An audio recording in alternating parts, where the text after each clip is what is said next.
So we've talked a lot about a lot of things, and we really want to get this in, and this is the perfect place to do it. You got to get out ahead of it. So how do you get out ahead of it? We want to talk about meditation, because meditation clears your mind, and when your mind is clear, your vibration rises, and that's the best way to get out ahead of it. But there's something that is a practical application that you could do many times in every day, and that is segment intending. We want to describe what we mean by that, because we have an updated way of describing it to you since calibration is part of our conversation now. We just want to say to you that what calibration is not trying to fix something, because that calibrates you to the problem. Every time you try to fix something, you calibrate to the problem. So what true calibration is to find something in your now that you can focus on that hooks you to your power, to your clarity, to your source, to your strength. And then you take that calibrated, good feeling being into the world, or into a memory, or into a thought, or into something else. So you tune yourself, and then you go somewhere where the law of attraction can reflect back to you what you've got calibrated. Deliberate creation is deliberate calibration. Imagine there's a basketball player. It's in the NBA. What do you think he does during practice? He calibrates. He's been doing it for a long time. He's calibrating his muscle strength and his hand-eye coordination and the distance, and in many cases it feels innate. And he can, without thinking, it usually works best, he can, because of what he's learned, because of all of the calibration he's done, he can pop that basketball in the direction of the hoop, and it can go in because he has calibrated that. So that's a physical calibration. There's lots of physics. Esther can calculate how long it will take her to get someplace by how fast she is driving, given the fact that there's no traffic. There's a certain physical calibration that she can do.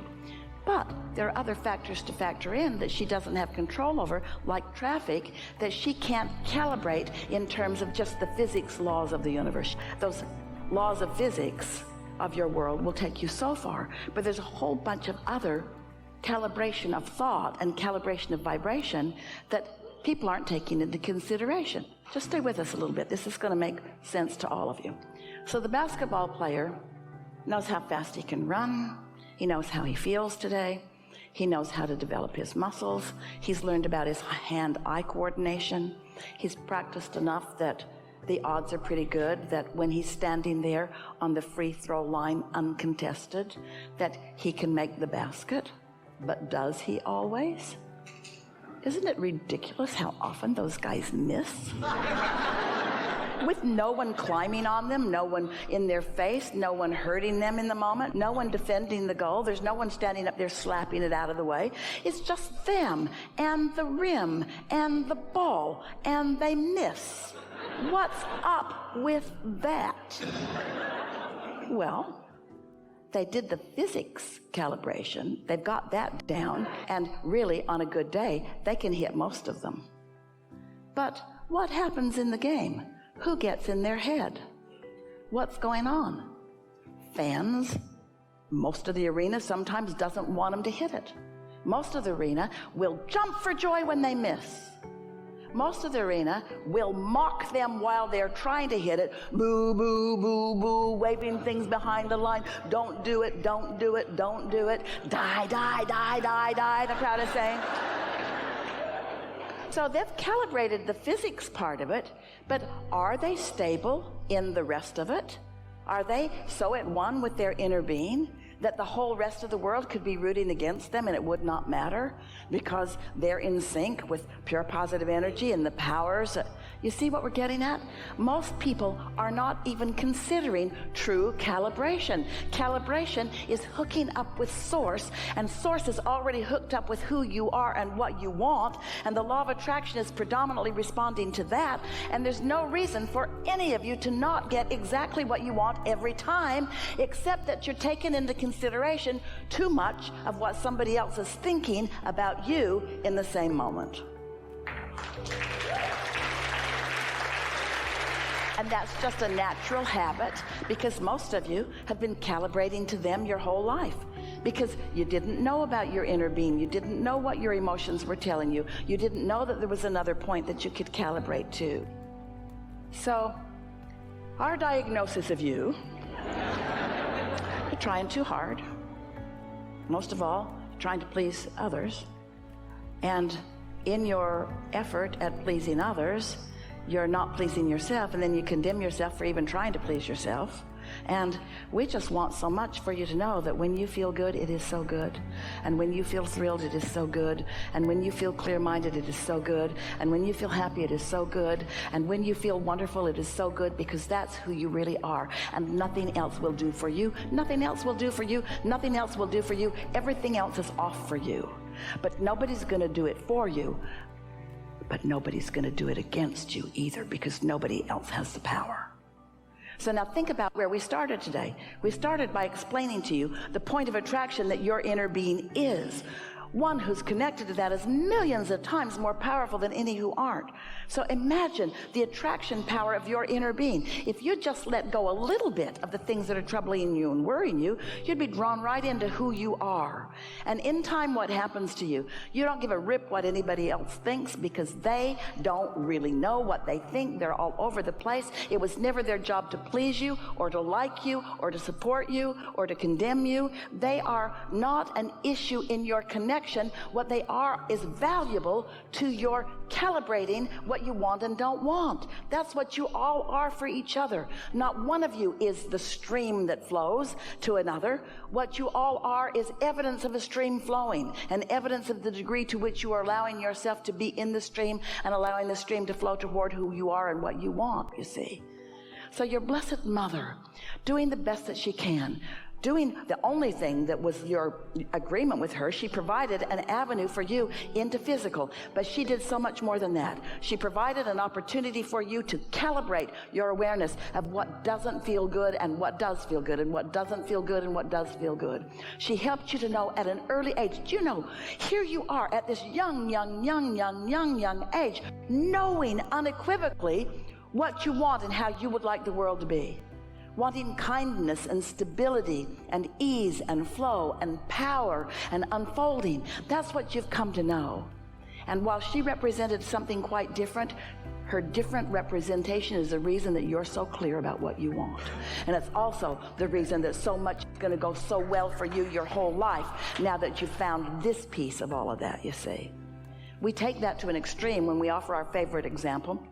So here you are in this world of interconnection through the internet and all of the social media that you have. And so you decide that you're going to live the perfect world, and you decide that those people out there are the perfect people to make that happen, because you're misguided. And so you say, I put up my profile and a whole list of things that I need and want from the world and from others. And you say in your description to everyone, take a look at this picture, this is me, and when you run into me, and you might, because I'm out there getting around, when you see me, I need these things from you. Or you could calibrate to your inner being and only meet up with those who are a vibrational match to who you really are. So we want it to feel as absurd to you to ask something from your partner, as in this example when we were saying you should ask it from the whole planet. We want it to feel that absurd, because it is that absurd. To say, be away from me and feel away from me so that I can feel something. What you want to say is, hey, I'm going to do my best to tune in, and I'm living happily ever after, and you're really fun to hang around with. And when we do it together, it'll be extra dynamic. But whether you join me in that or not, that's where I'm going. So sometimes we'll click and sometimes we won't, and sometimes we'll click and sometimes we won't. But I'm not putting any of this off on you, because that's disempowering to me and confusing to you. You see, we don't even want you to calibrate to Abraham through Esther.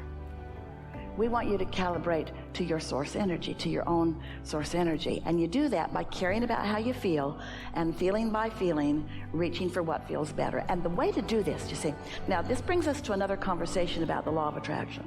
Sometimes you're tuned in, tapped in, turned on, and the more specific you get, the more delicious it is. Because when you're tuned in, think about this. Some years ago, we used to offer this analogy. You're going to like it. So you've taken a child of yours or somebody you know, a little kid, and you've taken them to a place where there are wonderful things to purchase. And this child is in love with life and lighted up by everything she sees.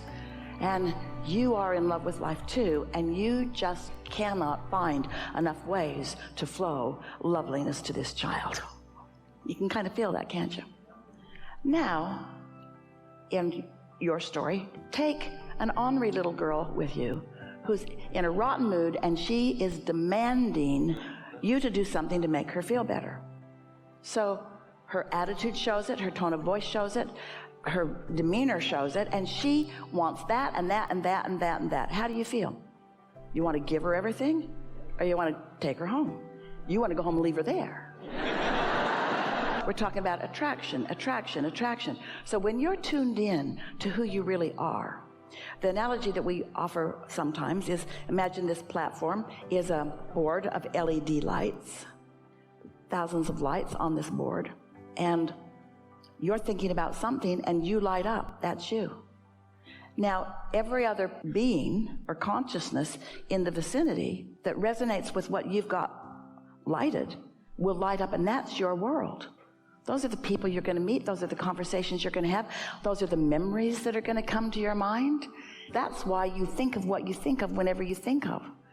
And so to get out ahead of it and to deliberately light your light, to meditate and light your light, or to segment intend and light your light, to calibrate to your source before you go, rather than stumble into a condition and let whatever the condition is light your light. You don't want the world to calibrate you. You want to be calibrated and then go into the world. Because when you deliberately calibrate and you go out into the world, then you resonate, and what comes to you is what is a vibrational match to you. And whether it's out into the world of strangers or whether it's into the world of a human you're living with, that human has as many varieties of lights that could light up as the whole universe, because that person is a microcosm of the whole world. But what happens with the human is you've already formed an opinion and you've got an expectation and you've already calibrated to what you think that is. So you can't get something different than what you've been getting if you don't like it. Or even if you do like it, you get what you are expecting to get. Expectation is a strong, strong, strong emotion, isn't it? We're stirring you up a little bit. Yeah. People in your world aren't giving you what you want because they're deliberately holding out. They're giving you who they are in this moment. And the reason that they are who they are in your life in this moment is because of what you're broadcasting.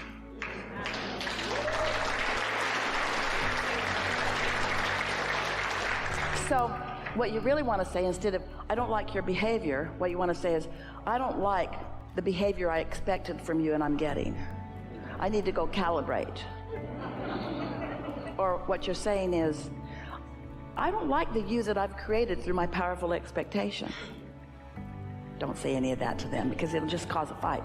But we want you to understand that you get what you expect. And so life has been calibrating you. Life has been calibrating you, and the same time that life has been calibrating you, Source has been receiving the calibration of what you really want. Isn't that glorious to know? So in any moment, you can lean in the direction of what Source has received from your experience. When someone's hateful, you want more love. When someone's starving, you want them to eat. When someone's confused, you want clarity for them or for you. There's this magnificent world that you have been creating, that you have easy access to, but you can't keep facing the current reality and calibrating to the current reality and live the world that you deserve and that you've created and that you want.